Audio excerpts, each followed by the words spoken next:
I'll admit I haven't watched a ton of Summer League games. I mean, I've been watching a fair amount, but I'm not sitting here glued to my TV screen watching a fake Sabonis emote on the second overall pick, although that moment was really good. But one of the players that I have been watching, and honestly, even if you weren't trying to watch him, you would still see his clips everywhere on social media, is of course Bronny James. And there's three big reasons as to why I've been so focused on Bronny James, and we're gonna get to some of the other reasons later on in the video. But for right now, I think it's only fair if we talk about his game, his actual performance, and what he's been good and bad at. Because I'll be honest, I've been a bit of a hater on Bronny. Why are we still acting like Bronny James isn't a terrible player? And that's not because I'm trying to be one, or I think that the nepotism is the big reason why he's in the league. I don't care about any of that. I just don't have him so hyped up in my mind as much as other people do, so I feel like that's why it may come off as me being a hater. And one of the big reasons as to why it was so easy to hate on Bronny early on in the beginning is because his first couple games were just not good. And I mean specifically when talking offensively. And I'm not just saying that because in these first two games he wasn't doing too good. I'm just saying that because I don't see him being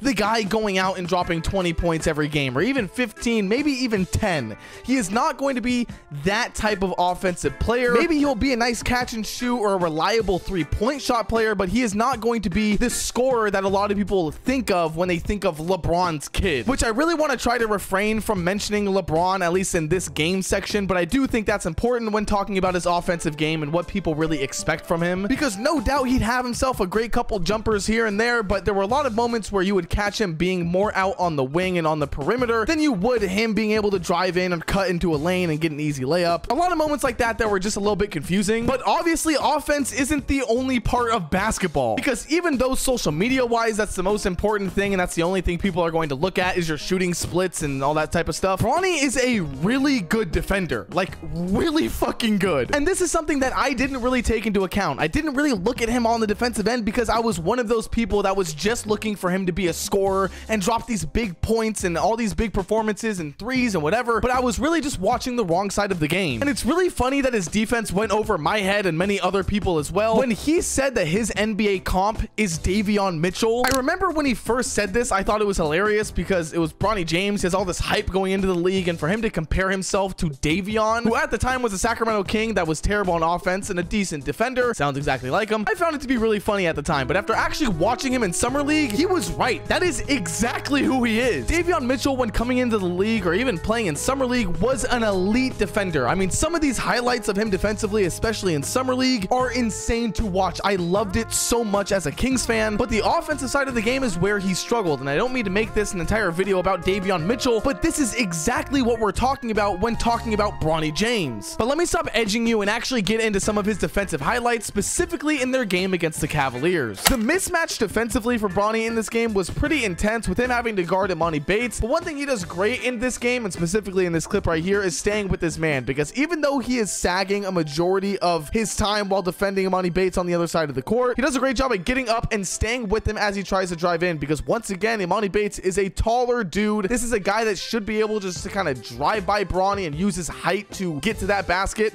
It does help that you have number 14 chilling there in the paint as well. Bronny sticking right next to him the entire time is also another huge deal. This next clip really shows us the hustle that Bronny has defensively. As you can see there in transition, he doesn't really read that his man is now on the perimeter wide open, but he still makes the effort to run out and close out on that as well. Also, for him to stop just like that, not do the jump and fucking go for some fake ass block that's not gonna happen, for him to actually go through, stop immediately, and still be able to be there and maintain his defensive position is very impressive. This next one might be kind of hard to see because we're talking to Bobby Marks, but Bronny James does use his arms here to kind of cut off this passing lane to his man, even though he does end up getting it in this kind of handoff situation. But Bronny sticks to him, and one of the things that I am going to once again say probably in the next clip is how good Bronny is at getting over or by screens. It's one thing that is actually impressive about his game, and it really blew me away. Watching him be able to get past these guys and past these screens and still, it looks like, get a tip on that ball, as he does miss this pretty bad. Very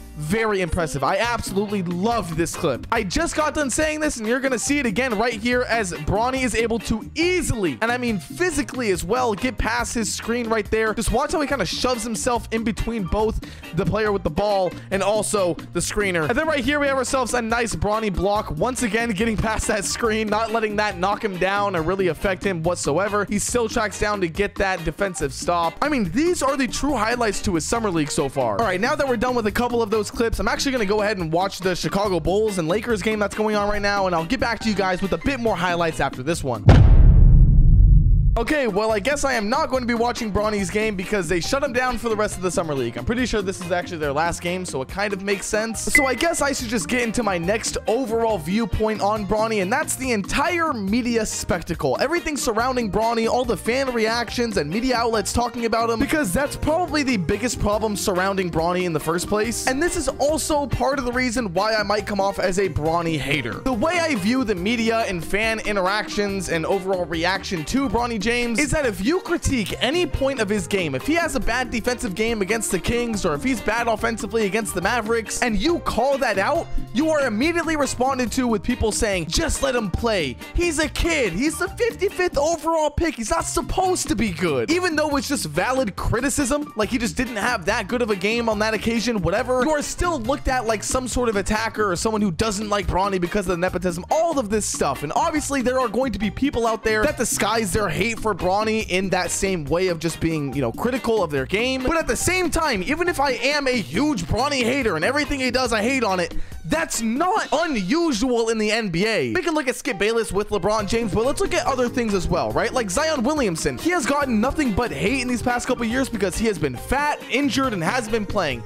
Yes, he's the #1 pick, so there's a lot more hype around him, but either way, he is still getting critiqued as a young player for something that he can't really control in that situation. So if anything, that's worse. Yet he is getting absolutely dogpiled on, and no one says, oh man, just let him play. No one does that. But the most annoying thing, and this is just my personal opinion when it comes to Bronny, is that all it takes is for him to score like 8.5 points for everyone to start freaking the fuck out and say that he's the best player in the world. So when he doesn't do good and he's being critiqued, it's, oh, he's the 55th overall pick. He's not supposed to be good. But when he has a small offensive performance, because that's all anyone sees, everyone gives him praise for being the best fucking second-round draft pick of all time, and he's already a legend, and the Lakers made the right pick, and all of this stuff. So that's the annoying media perspective that I'm talking about. He is treated as the #1 pick, even though he's the 55th overall pick. So whatever he does is going to be posted, whether it's good, bad, or decent. And I know there's going to be some Bronny and Lakers fans watching this video, and they may have heard me critique his offense earlier in the start of this video, and they might think that I am attacking Bronny. But once again, I am in no way attacking him. I just look at his game and say he's a weak offensive player. I don't care if he drops a 20-point game. That doesn't make him any better until he actually maybe develops into a better offensive player. I'm not going to let one game decide how I feel about his game. So anyways, that's kind of the portion I had for the media segment. I know that that was probably a very weird little ramble session, but the last thing I want to talk about is really my prediction for at least his first year in the NBA, or maybe his entire career as well. And I think the best prediction to have is kind of what I said in the beginning of the video, and actually what Bronny said himself, and that's his player comparison being Davion Mitchell. I don't know how much playing time we're going to see Bronny get with this Lakers team. You know, JJ Redick is under a lot of pressure being a first-time head coach, especially for the Lakers and all the spectacle around him. So it'll be interesting to see what kind of playing time he gets. But the time that we do see him on the court, I think we are going to see kind of what